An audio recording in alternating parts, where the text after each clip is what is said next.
ഗോപിയുടെ പട്ടികളാണ് കുറക്കുന്നത് അവിടെ. എത്ര പട്ടികളുണ്ട് ഇപ്പോ? നമുക്ക് 20. ഗോപിയുടെ കഥ പറയുമ്പോൾ ജോർജ് ഏട്ടന്റെ കഥയും കൂടി പറയേണ്ടി വരും. ഇവിടെ 5 കുടുംബങ്ങളുടെ വീടുകളൊക്കെ കാണിക്കേണ്ടി വരും. കഥ ഇത്രയേ ഉള്ളൂ.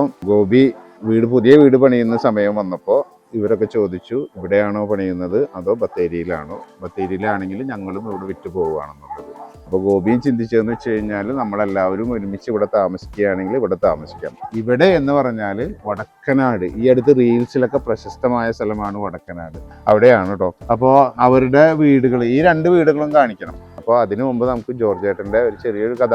ഇപ്പൊ എത്ര വർഷമായി വയനാട്? 50 വർഷം. 70 വന്ന് 56 വർഷമായി വയനാട്ടിൽ. ഓക്കെ, നമ്മുടെ നാട്ടിലെ ചൂല്, ഈർക്കിൽ ചൂല് പോലെ ചെടികളുടെ കമ്പുകൾ ഉപയോഗിച്ചിട്ടുണ്ടാക്കിയിട്ടുള്ള ചൂല്. എവിടെ ശരിക്കും വയനാടാണോ അതോ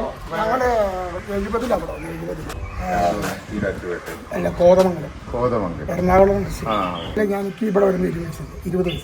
അപ്പൊ അന്ന് 20 വയസ്സിൽ വരുമ്പോ കോതമംഗലത്ത് നിന്ന് അപ്പൊ എന്താ വരാൻ കാരണം? അവിടെ ജീവിക്കാൻ നിവൃത്തിയില്ല. 10 സെന്റ് സ്ഥലമുള്ളൂ ഉള്ളോ? ഇവിടെ സ്ഥലത്തിന് വിലക്കുറവുണ്ടാക്കാൻ അടുത്ത്. അപ്പൊ നിങ്ങൾ ആ സ്ഥലം വിട്ടിട്ട് ഇങ്ങോട്ട് വന്നു.